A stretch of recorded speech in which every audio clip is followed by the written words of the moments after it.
Bueno, buenas tardes. Es un verdadero placer y un honor tener con nosotros a doña Isabel San Malo de Panamá. Doña Isabel fue vicepresidenta y canciller, ministra de Relaciones Exteriores de Panamá entre el año 2014 y el año 2019. Y es una ejecutiva con amplia experiencia en organizaciones multilaterales, de gobierno, instituciones académicas. Ha sido clave en varios procesos de diálogo en Panamá y también en otras partes de Latinoamérica y del mundo, con una gran experiencia en políticas públicas. Ella tuvo el rol de Fellow Resident del Instituto de Política de la Escuela Kennedy de la Universidad de Harvard. Es Fellow también del Aspen Institute en los Estados Unidos, de la Iniciativa Centroamericana de Liderazgo Cali. En el año 2012 fue honrada por la Asociación Panameña de Ejecutivos de Empresa PEDE como Mujer Destacada del Año. También ha sido distinguida por organizaciones como el Instituto Harry Truman para el Avance de la Paz de la Universidad Hebrea de Israel, con los premios Bravo en el 2018 por el Council of the Americas, así como honores nacionales tanto en México como Guatemala, Costa Rica y Panamá. Como ejecutiva de empresas ha sido miembro de juntas directivas como la del Banco BBVA, de organizaciones como la Fundación Democracia y Libertad, miembro fundadora de la Asociación de Mujeres Directoras Corporativas de Panamá, fundadora del capítulo de Global Shapers de la Ciudad de Panamá y designada como experta del Foro Económico Mundial. Ella, cuando fue vicepresidenta y obviamente en orientación con las prioridades del gobierno, presidió el Gabinete Social y apoyó la Concertación Nacional para el Desarrollo, desde donde promovió el avance de los ODS, de los Objetivos de Desarrollo Sostenible. De hecho, una de esas plataformas fue el programa Pobreza Cero, que nació pues en ese marco de concertación. Tiene un rol muy amplio en el tema de mujer, de género, de igualdad de género, en la región latinoamericana y Caribe, así como en todo el mundo, la verdad. Y pues como ministra y canciller de Panamá fortaleció pues el ministerio. Y la parte académica ha sido invitada a varias universidades. Espero que algún día nos acompañe aquí en Earth. Universidades como la London School of Economics, la Universidad de Harvard, de Columbia, la Universidad de Georgetown, la Universidad Hebrea de Jerusalén, entre otras, pues con una cobertura pues de prensa y de medios muy grande, como ella líder que es de su país, ¿verdad? Ha sido invitada como oradora de foros importantes del Banco Mundial, del Banco Interamericano de Desarrollo, de la OEA. Ella es actualmente asesora senior del administrador del PNUD, del Programa de Naciones Unidas para el Desarrollo, en temas de política pública y de estrategia a nivel global, también de la ONU Mujeres, Latinoamérica y Caribe, y jefa de la misión de observación electoral de OEA para las elecciones del Ecuador, las elecciones pasadas en el Ecuador. Es miembro del Consejo Iberoamericano de Mujeres en Toma de Decisión y del GWS Voices for Change and Inclusion y Consejo Asesor de Women Political Leaders. Está casada con Omar Alvarado, con quien tienen 3 hijos, y acaba de contar que acaba de dejar al último en la universidad y vive en la ciudad de Panamá. Isabel, un placer y un honor tenerte con nosotros. Gracias por aceptar la invitación. Muchísimas gracias, Arturo. Un saludo caluroso, bueno, para ti, que nos conocemos de tantos años y que hemos recorrido caminos de nuestra Centroamérica juntos, a la comunidad educativa, a toda, a la junta directiva, la comunidad académica de EARTH. Muchas felicidades por el trabajo que hacen, por elevar el nivel educativo en nuestra región, y sobre todo gracias por invitarme en el día de hoy a este conversatorio. Muchísimas gracias. Y como decías tú antes de que nos conectáramos, esta pandemia nos ha permitido tener ese espacio de conectarnos virtualmente con personas que tal vez hubiera sido más difícil logísticamente atraer al campus, así que para nosotros, como digo, un honor y una gran ventaja tenerte con nosotros. Como te decía en nuestra conversación previa, nosotros aquí en EARTH, que tenemos 32 años de operación, estamos comenzando a tener algunos estudiantes graduados, digamos, que están comenzando a entrar en la función pública, que han comenzado a tomar posiciones políticas, ministros, viceministros. Tú fuiste, por supuesto, vicepresidenta de Panamá, que significa además tener un rol electoral. Entonces, la primera cosa que me encantaría preguntarte como mujer líder, como persona que quiere cambiar cosas en el mundo, ¿cómo tomaste la decisión de entrar a la política? O sea, ¿cómo fue ese proceso de decisión y qué es lo que buscabas lograr con eso? Estás Perdón, sí, ya. exacto. El camino que me llevó a mí a la política no creo que es un camino usual ni común. Yo creo que hubo diversos elementos, pero quizás lo primero que quiero fortalecer es que, si bien yo trabajé toda la vida en políticas públicas desde el ámbito multilateral, y sí me tocó muchísimo ser contraparte de autoridades de gobierno y autoridades políticas en mi país a lo largo de mi carrera entera. Realmente, si me hubieras preguntado, Arturo, hace 10 años, si yo pensaba incursionar en política, te habría dicho que no, porque realmente no era algo que estaba en mi agenda. Tan es así que yo nunca me he inscrito en un partido político, corrí como independiente en una nómina propuesta por 2 partidos políticos, pero yo individualmente, digamos, fui postulada como independiente y aún hoy, por un montón de razones que no viene al caso, no pertenezco a un partido político. No que piense que eso no es importante, sí creo que es muy importante, pero mi camino a la política fue de otra manera. Yo me sumo a la campaña del entonces candidato Juan Carlos Varela Rodríguez, nuevo presidente, en lo que para mí era un ámbito muy técnico y muy conocido para mí y muy pegado a mi experiencia, que era la de formular el plan de gobierno. Es esto lo que Juan Carlos Varela me pide y yo acepté, y no solo acepté, sino que hice mucho énfasis en hacerlo de la manera en la cual yo había trabajado diversos esfuerzos anteriormente, que era con mucha participación. Y armamos un grupo que le llamamos Amigos de Varela, desde el cual convocamos muchísimos independientes, también gente de partidos políticos, de los propios partidos de la nómina y de otros, y armamos un plan de gobierno. Cuando ya yo presenté el plan de gobierno, le digo al candidato, bueno, aquí está, yo voy a seguir apoyándote, tengo que separarme un poco porque tengo otras ocupaciones. No, yo quiero que entres al comité central de campaña. Bueno, y me sorprendió realmente 3 días antes de él anunciar quien lo iba a acompañar en la nómina, con pedirme que yo fuera la candidata. Fue una gran sorpresa, a pesar de que estaba muy cerca de él. Mi primera respuesta fue no. Mi primera respuesta fue eso no está en mi radar, yo te quiero apoyar, pero realmente me generó mucha inquietud, no era algo bastante foráneo para mí, que me llevó a decir que sí, el compromiso. El sentir que si uno ha trabajado toda la vida en políticas públicas, ¿con qué cara podía yo seguir trabajando en ese ámbito si en el momento que se me presentó la oportunidad de asumir la responsabilidad, no lo hubiera hecho? Entonces fue el compromiso, también como mujer de fe que soy, dejarlo un poco en manos de Dios de si eso era algo que yo debía hacer porque era un apoyo a mi país. Y bueno, así fue. 3 días después de reflexiones con mi esposo, con mi familia, donde accedí a correr, en ese momento íbamos de terceros. Realmente en ese momento yo pensé que mi aporte a mi país iba a ser mostrar que se podía hacer campaña diferente, sin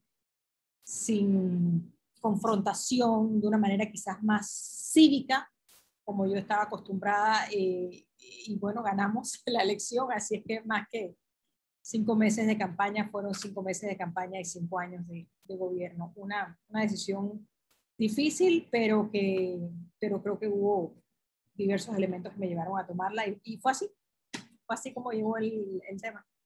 Y una pregunta, evidentemente, y lo dijiste, o sea, es tu vocación de cambio y de líder y de tenerlo cuando tienes la oportunidad de hacer algo, sentiste que tocaba tomarla.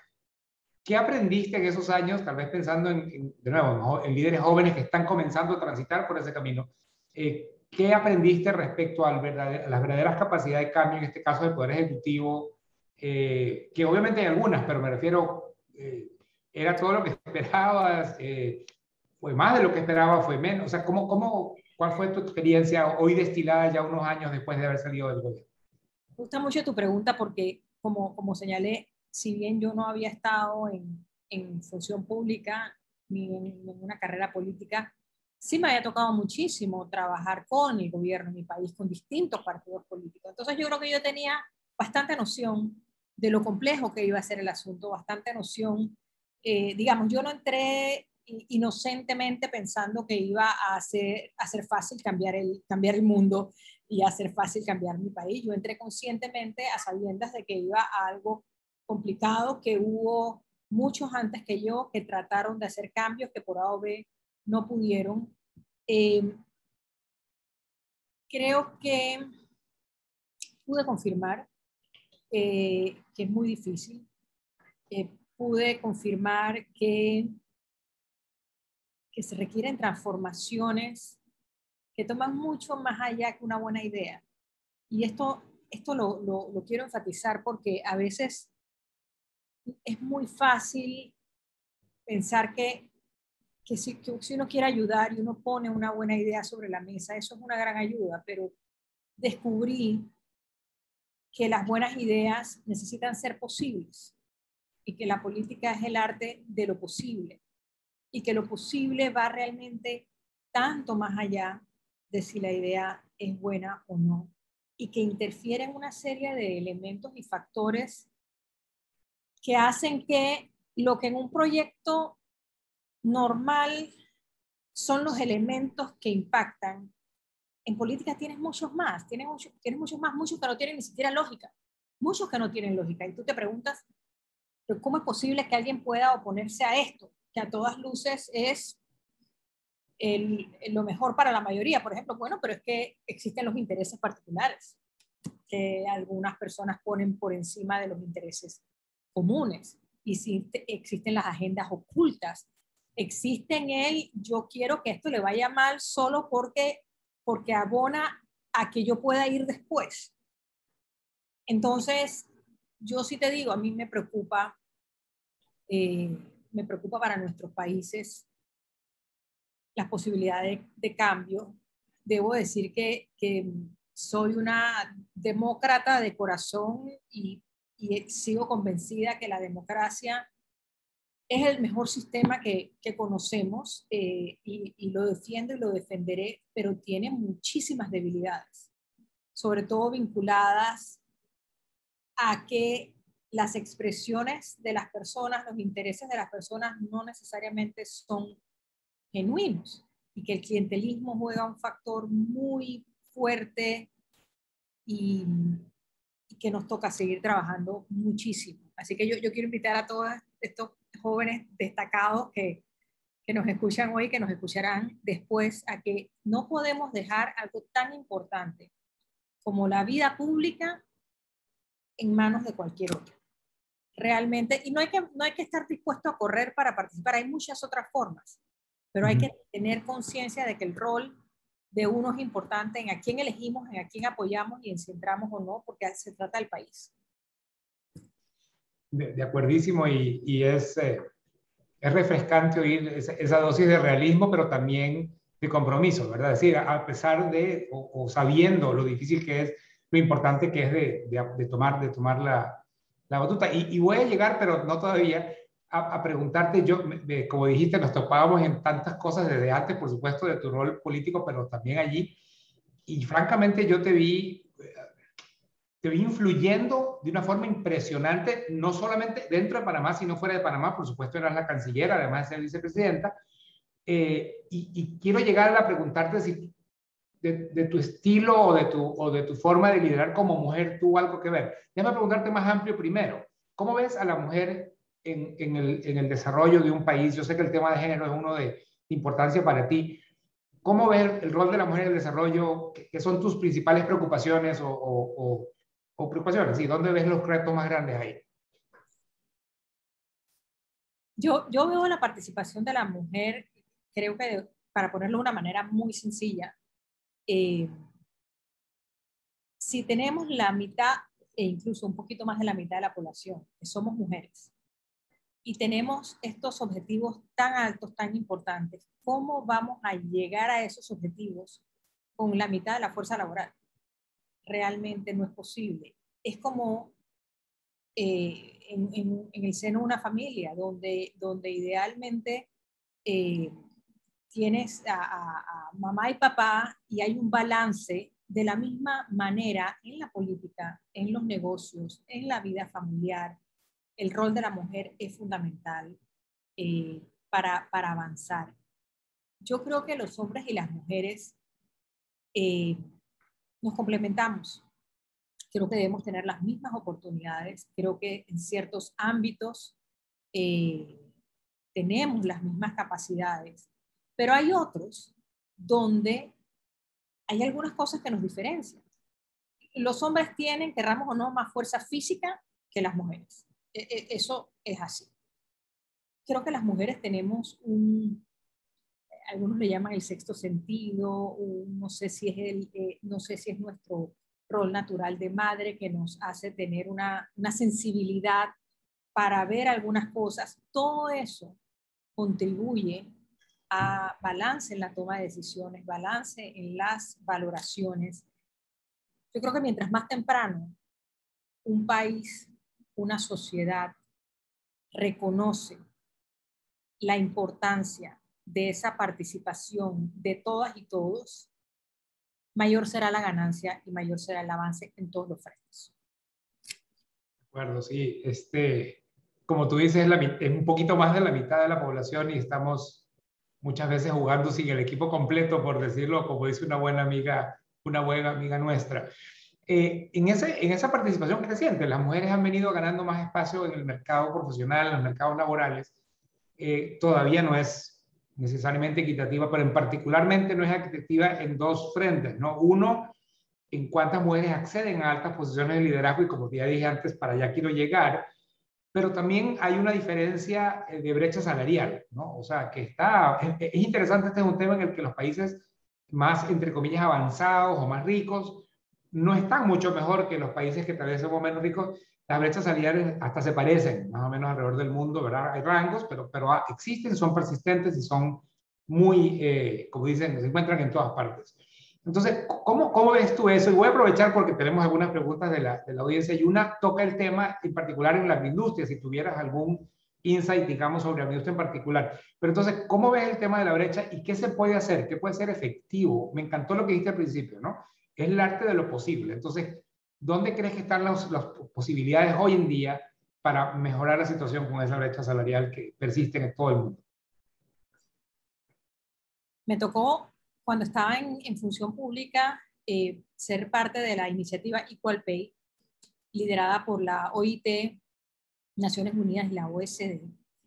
Y como parte de esa iniciativa, me tocó muchísimo profundizar sobre el tema de la brecha salarial, que tal cual tú has dicho, no es algo exclusivo de países en vías de desarrollo, es algo a nivel global.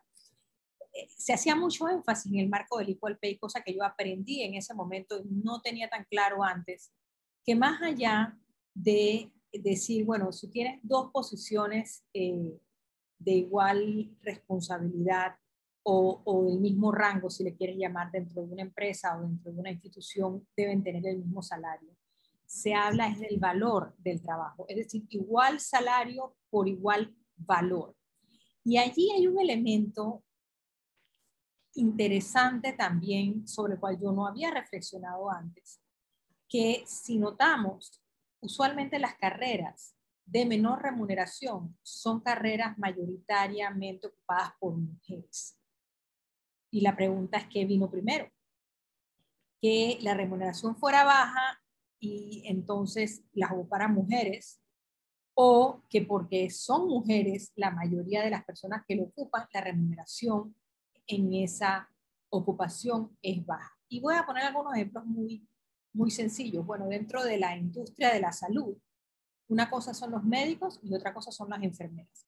Muy bien, podemos argumentar que se requieren mucho más años de estudio, que la responsabilidad no es la misma función, definitivamente. Pero históricamente los médicos han sido más hombres y las enfermeras han sido más mujeres. Y la distancia es importante en el salario. Y el tema de la cocina.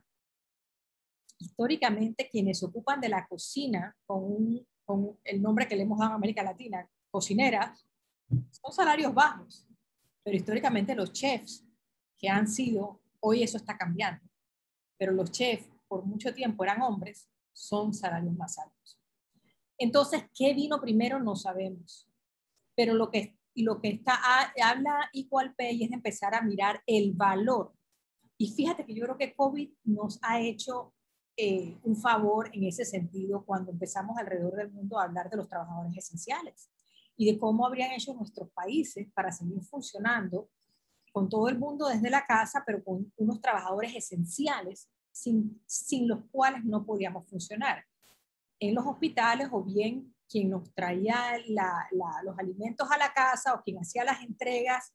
Entonces, la pregunta es si las mujeres han estado tradicionalmente en ese tipo de ocupaciones esenciales, pero de baja remuneración. Yo creo que COVID abre posibilidades hacia futuro de cómo podemos incorporar a la mujer, así como tenemos que incorporar una visión de mayor sostenibilidad, lo que se habla tanto de construir mejor de lo que teníamos antes. Y creo que ahí tenemos que empezar a mirar las herramientas que nos están surgiendo. McKinsey, por ejemplo, saca un estudio ahora en la pandemia que dice que, ojo, quienes más se están viendo afectados con el salir del esquema laboral son las mujeres. Porque de nuevo, quienes asumieron la mayor responsabilidad en el hogar, con los estudios de los muchachos en la escuela, con la cocina para la familia, las mujeres. Entonces, dice este estudio McKinsey que en la actualidad 1 de cada 4 mujeres estaba considerando reducir sus carreras o dejar la fuerza laboral por completo debido al agotamiento. Entonces, ese trabajo esencial que muchas mujeres hacen alrededor del mundo, tenemos que hacer todos un esfuerzo por revalorizarlo y ver hacia adelante cómo corregimos un error. Y tú tocaste este tema de la pandemia y siguiendo con la exploración del efecto de la pandemia, que pues todavía estamos en la mitad de ella, digamos, pero viendo los efectos que ya podemos medir, varios trabajos, de hecho, de CEPAL, que también en Naciones Unidas y de ONU Mujer, han mostrado de que en los empleos perdidos, por lo menos en América Latina, muy mayoritariamente han perdido más empleo mujeres que hombres, que quienes ya participaban de por sí menos de la fuerza laboral, como tú lo decías al principio. Entonces, ahí, digamos, teníamos un reto que estaba un poco cuesta arriba y la cuesta se puso más empinada. Entonces, un poco la pregunta, y tú te mueves en círculos globales en los que estos temas son centrales. ¿Qué es una visión, no sé si optimista, pero qué será lo que podemos hacer, qué oportunidades podemos crear o aprovechar en esta recuperación post-pandemia, en la que creo que ya comencemos a caminar para corregir esas injusticias o esas asimetrías del pasado, pero más bien aprovechar ese mayor valor? Me encanta ese punto de que es el valor del trabajo. ¿Cómo lo ves, digamos, post-pandemia, ese rol de las mujeres en la recuperación económica? Yo creo que hay una enorme oportunidad. Volviendo a lo que señalé antes, si tenemos a la mitad de la fuerza laboral, o como dijiste tú, la mitad del equipo, estamos perdiendo oportunidades. Entonces, nos encontramos con una pandemia que ha hecho estragos con nuestras economías. Es el momento oportuno, ideal para incorporar al 100% de la población. Y es que resulta que las cifras muestran que los recursos para emprender es más difícil para las mujeres acceder a ellos que para los hombres. El financiamiento a empresas es más difícil para las mujeres que para los hombres. Panamá lanzó un banco de origen colombiano, pero radicado en Panamá. Lanzó el primer bono de género de América Latina.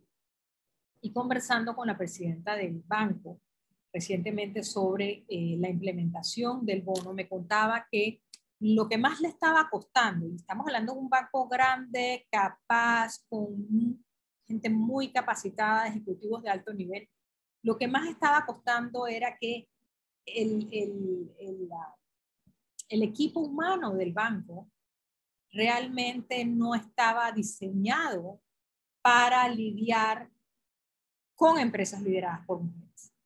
Entonces, el transformar la cultura interna para poder medir los riesgos con otras luces, medir las oportunidades con otras luces. Agarremos algunos ejemplos.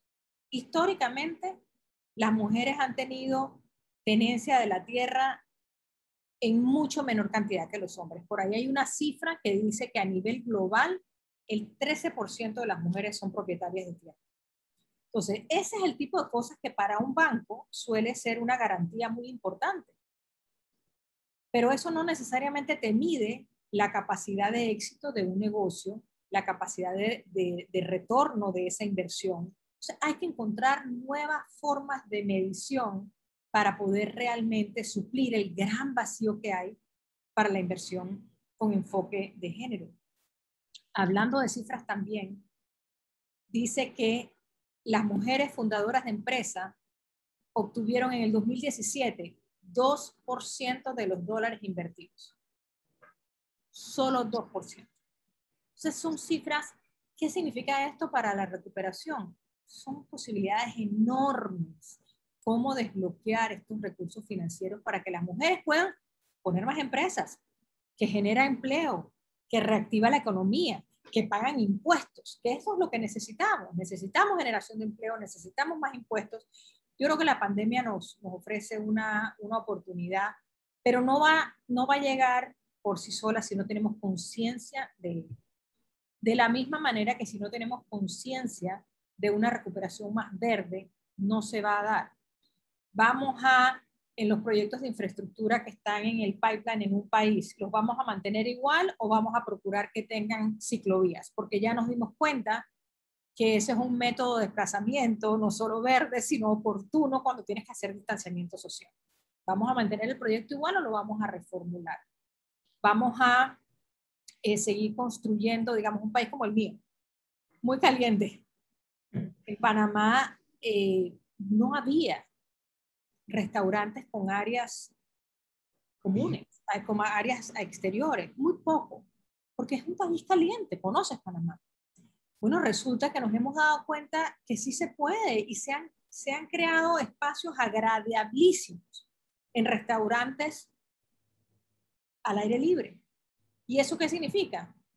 Menos espacio cerrado, con menos aires acondicionados, con todo lo que ello representa para el medio ambiente, bajando los costos de electricidad.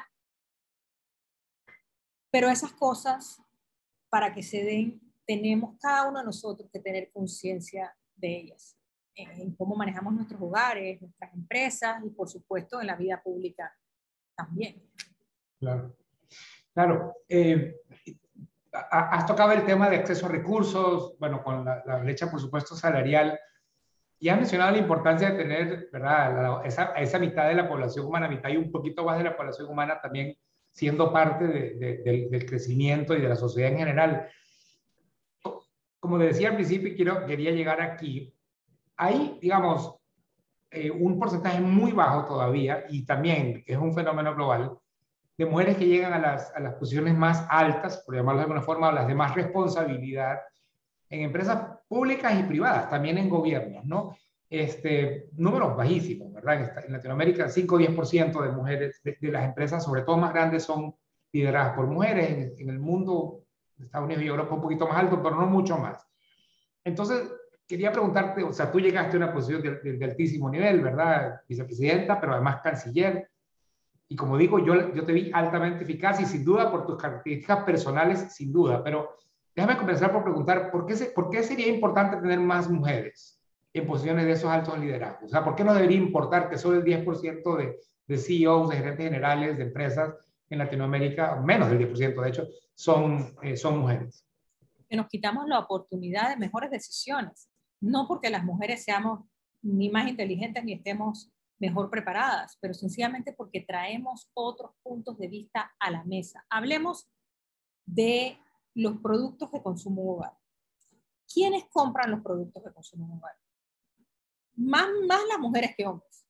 No. Pero en esas directivas de las grandes empresas que producen toda esta cantidad de artículos para el hogar, no se sientan mujeres que pueden traer esa voz de la cotidianidad, de por qué esto funciona y por qué esto no funciona. Ni hablemos de la vida pública. Recuerdo, bueno, Panamá, fíjate, y creo que la situación es muy distinta en América Latina. En Panamá las mujeres, hace muchos años que se gradúan más mujeres que hombres de las universidades. Y en Panamá la mujer es parte del mundo laboral. fuertemente en empresas de buen nivel, pero en efecto, llega hasta un nivel. Cuando ya empiezas a mirar los niveles ejecutivos y más hay los directivos en junta directiva, allí empiezan a caer los números. Y creo que hay varios factores que hacen que eso suceda. Tendemos, digo, las costumbres son un tema en todos los frentes. Tendemos todos, hombres y mujeres, a pensar más en los candidatos hombres para ciertas cosas, porque siempre han sido hombres. Una vez en un foro justamente con Christine Lagarde, en el Foro Económico Mundial, ella estaba en esa época en el IMF, ella contaba que cuando fue ministra de Economía de Francia, lo primero que ella le preguntaba a una empresa cuando se reunían, miraba su junta directiva y decía, pero ¿por qué no tienes ninguna mujer en tu junta directiva? ¿O por qué solo tienes una mujer o solo tienes dos en tu junta directiva? Y dice que en la gran cantidad de respuestas era, bueno, pero es que no encontramos, no buscamos. Entonces ella dice, yo andaba siempre con una lista. Siempre yo andaba con una lista de mujeres candidatas. Entonces, fíjate que esas son cosas sencillas, pero que todos podemos hacer, hombres y mujeres. Pensemos, porque es que no tendemos a pensar, porque está la costumbre. Entonces hay que buscar dónde están esas candidatas que están. En todos nuestros países están. Y hay que sumarlas. ¿Por qué? Porque es buen negocio.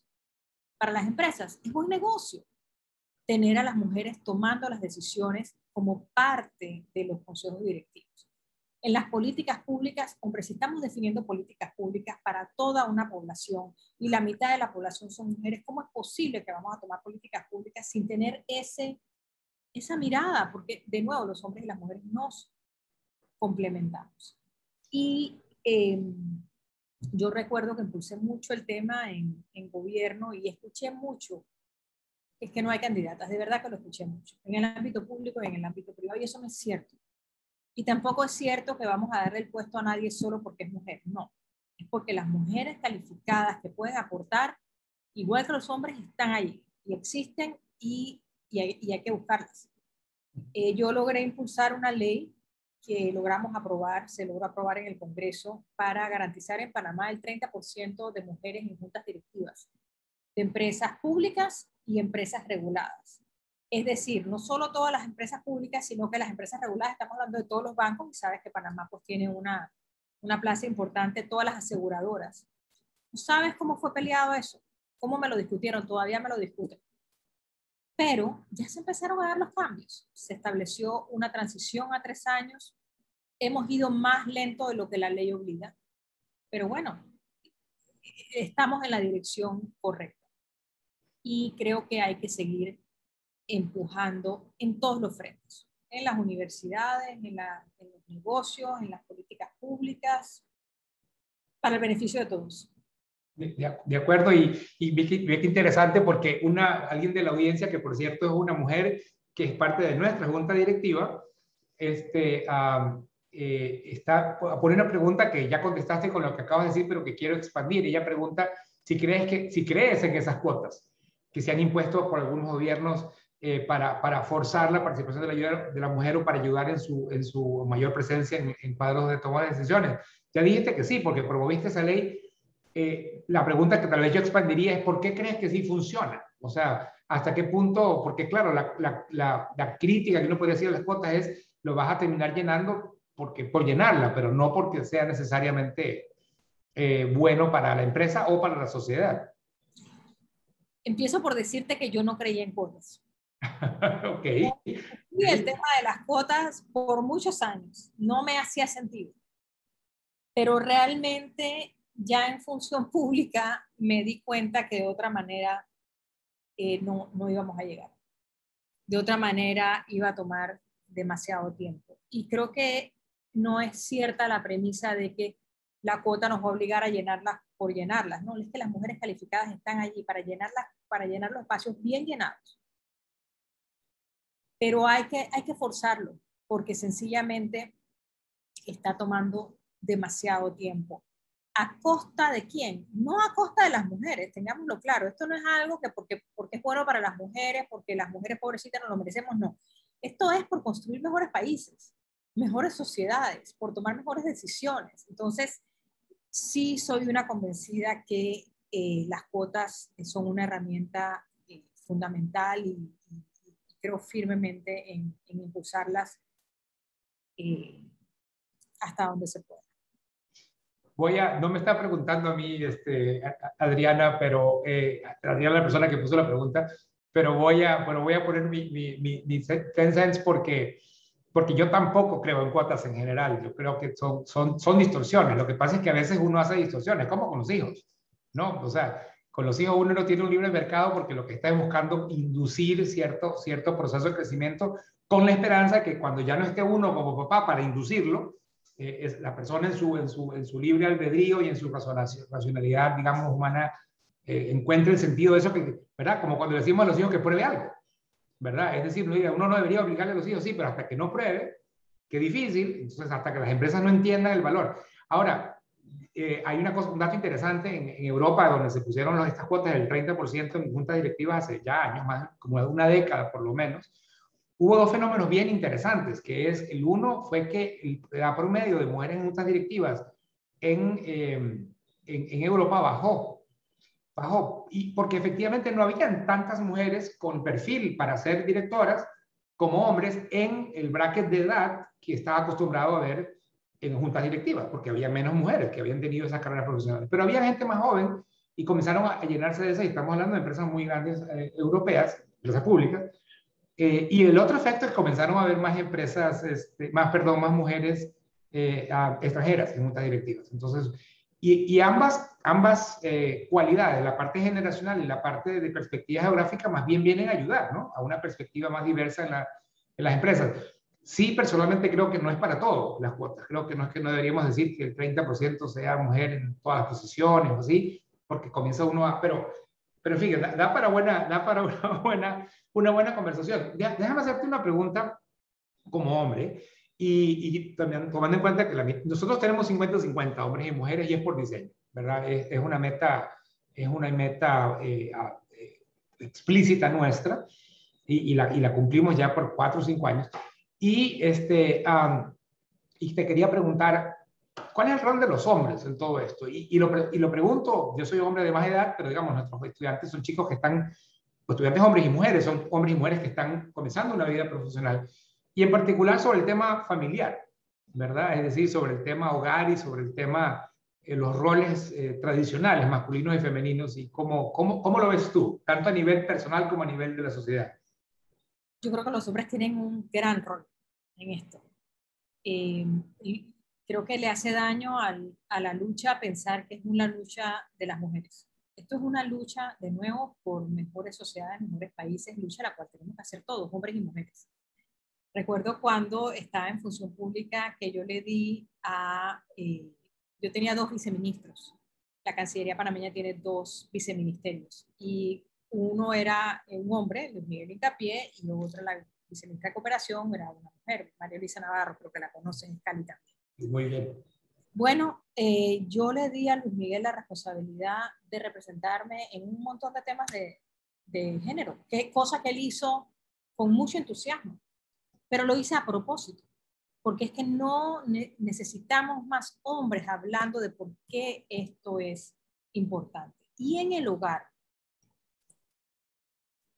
es fundamental, porque es que la verdad que creo que parte de la razón por la cual yo llegué tarde al convencimiento de las cuotas, y debo decir que llegué tarde a la lucha por la equidad de género también. Fíjate que yo muy joven entré a trabajar con Naciones Unidas, pero trabajé en desarrollo, lucha contra la pobreza, y el tema de género yo lo veía como algo así que no me hacía mucho, eh, no le prestaba mucha atención. Y luego me di cuenta que yo vengo de un hogar donde eso no fue un tema, que mi trayectoria era bien diferente de la trayectoria de la gran mayoría de las mujeres. Y me di cuenta de que lo que para mí en mi vida personal no era un tema, para la gran mayoría de las mujeres sí lo era. Y luego tuve también la dicha de casarme con un hombre que, al igual que como mi mamá y mi papá me dieron ese modelo de oportunidades para todos, de el cielo es el límite, mi esposo también siempre le ha dado mucho valor al espacio como individuo que cada uno tenemos, indistintamente del espacio como familia. Entonces, yo creo que los hombres tienen un gran rol. Cómo educamos a nuestras hijas, cómo educamos a nuestros hijos, para que ellos a su vez, cuando tengan sean padres, o sean jefes, o sean subalternos. Creo que es fundamental y los mensajes tienen mucho valor cuando vienen de hombres. No es que tienen más valor cuando vienen de hombres que cuando vienen de mujeres, pero tristemente el tema de equidad de género, todavía hay quienes escuchan a una mujer hablando de equidad y dicen, y ahí viene de nuevo la loca esta con el tema de género, y no tiene nada que ver. Entonces, creo que el rol es muy importante. Muchas gracias por eso. Déjame cambiar un poquito de tema porque hay un tema que creo que la pandemia ha exacerbado y que por temas también políticos estamos viendo como muy tenso y muy intenso en estos momentos en Centroamérica, sin duda, que es el tema de migración. Panamá claramente no es un país de tanta emisión de migrantes como otros, pero sí es un país de paso, ¿no? Obviamente un hub, bueno, de todo, de carga, obviamente de aviación con Tocumen y con Copa, en fin. Y ahorita tenemos, por supuesto, la situación con el Triángulo Norte y la frontera sur de los Estados Unidos, pero Europa también tiene situaciones similares y la pandemia y el cambio climático también lo está exacerbando. Pero, entonces, ¿cómo ves tú el tema de migración? Países como los nuestros, que pues todavía no somos ricos, que estamos, ¿verdad? Y que no es que hay tantos recursos. O sea, ¿dónde ves las fuentes de solución? Porque es un tema que se está volviendo muy intenso, como digo, en Centroamérica sin duda, pero también alrededor del mundo. Definitivamente, Arturo, es un tema sumamente complejo, con aristas de todo tipo, de seguridad, de económico para los países de origen que se quedan sin mano de obra muy valiosa, económica para los países receptores que reciben flujos de personas que en la mayoría de los casos contribuyen a la economía, en otros casos te generan distorsiones. Y es un tema, como bien has dicho, global. Centroamérica está pasando y ha pasado en los últimos años situaciones sumamente difíciles. Siempre hemos trabajado muy bien, debo decirlo, con Costa Rica en esa coordinación para el tránsito. Pero las cifras dicen que hoy en día 258 millones de personas en el mundo viven en un país que no es su país de nacimiento. Y esto es un aumento del 50% de lo que sucedía en el año 2000 con relación al porcentaje de la población mundial. Entonces, son cifras muy altas.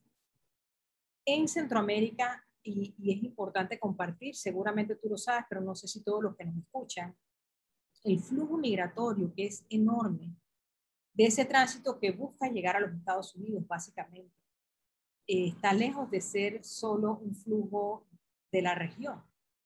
Por Panamá, por Costa Rica, pasan migrantes extracontinentales en grandes cantidades. Muchos que vienen de África, que entran por Brasil, entran por Ecuador y caminan hacia el norte. Del Caribe también. Haití ha sido una gran fuente de migración, y tenemos, por supuesto, las migraciones propias latinoamericanas. No es un fenómeno nuevo para Centroamérica, está empezando a crear situaciones cada vez más difíciles. Eso hay que mirar en el problema de origen para buscarle una solución. Yo no creo que la solución es ni cerrar las fronteras, ni mandarlos de regreso, ni ignorar el problema. Creo que los migrantes son seres humanos que exponen su vida buscando un mejor futuro, que pasan unas tragedias humanas literalmente, y que nos toca al resto de los países como seres humanos que somos, reconocer la situación y tratar de permitir que ese flujo se dé de manera ordenada, de manera segura.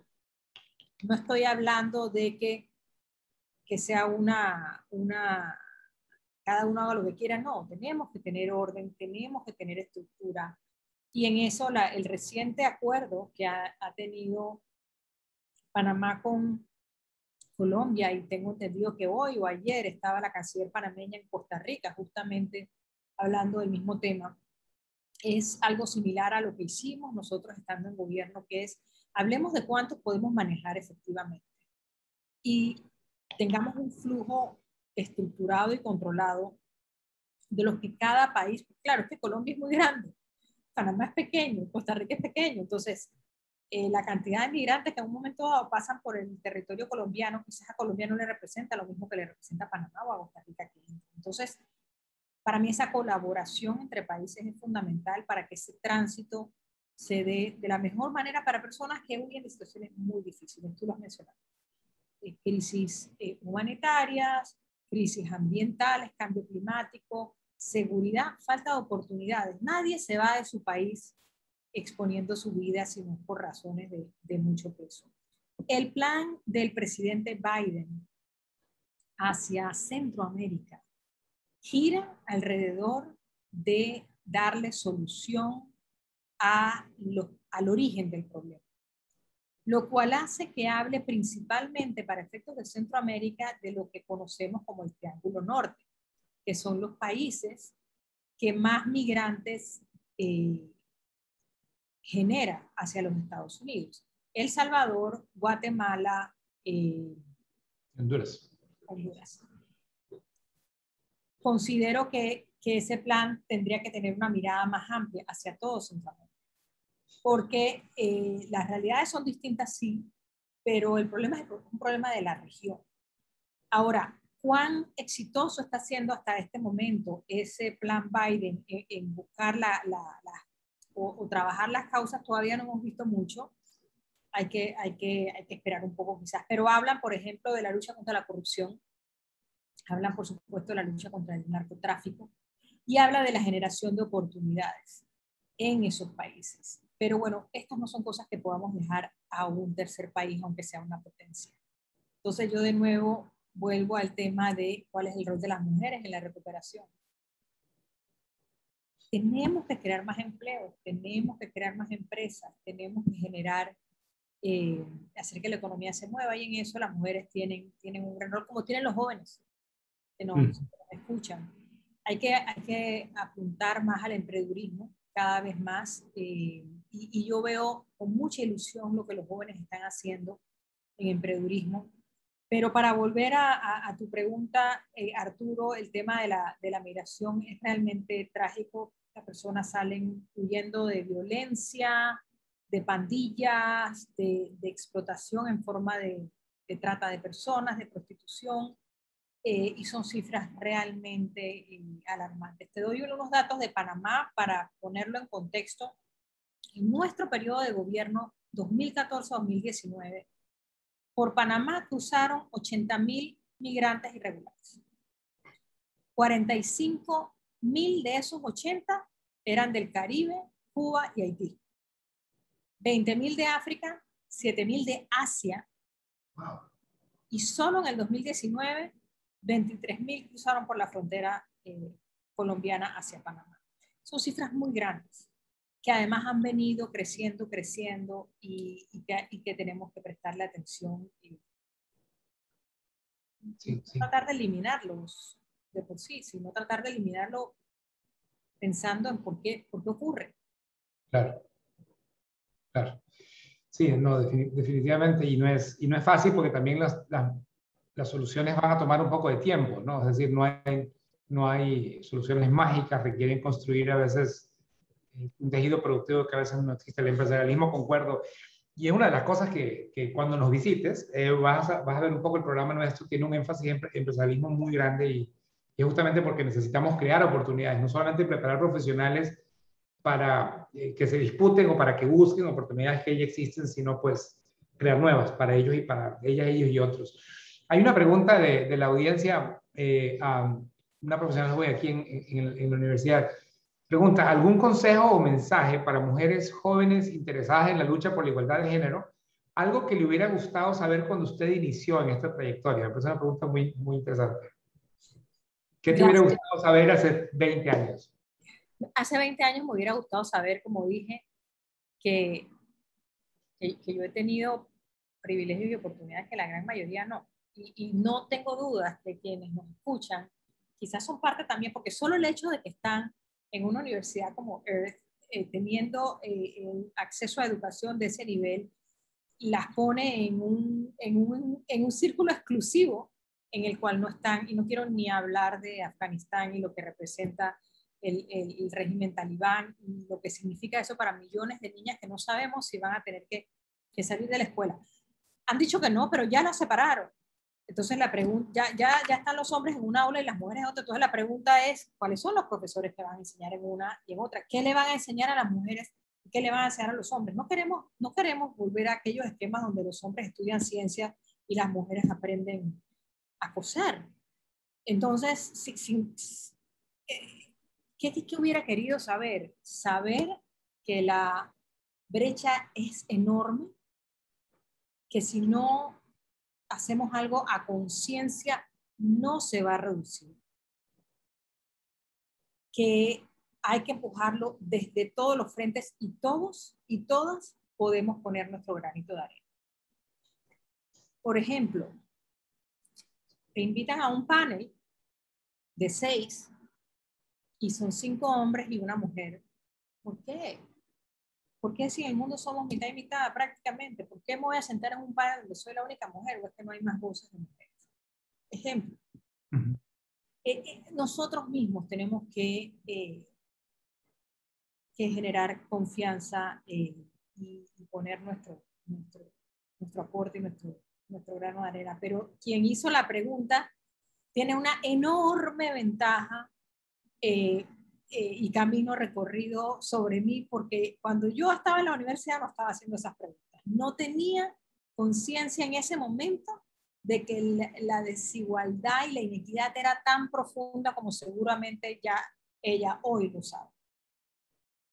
Muy buen punto. Y comparto contigo de que yo en la universidad tampoco estaba teniendo a veces, no estaba teniendo estas conversaciones, estas discusiones. Yo veo generaciones nuevas sumamente más conscientes de lo que está pasando en el mundo y de su rol en el cambio de eso. Así que, y nuestros estudiantes, nuestras y nuestros estudiantes a la vanguardia, me atrevería a decir. El tiempo vuela cuando uno está divirtiéndose tanto. Hemos hablado de género, hemos hablado de tu liderazgo en lo político. ¿Qué gran mensaje, digamos, a hombres y mujeres, a nuestros chicos, a estudiantes, graduados también están conectados y lo verán después también? ¿Cuál sería un mensaje que tú le quisieras dejar a estos jóvenes que, como tú dices, ya tienen una ventaja solo por su conciencia de esas realidades? Pero ¿qué les dejarías como un mensaje de despedida, pero ¿verdad? Hacia su carrera? No, yo diría 3 cosas. Lo primero, el tener conciencia de lo privilegiados que son.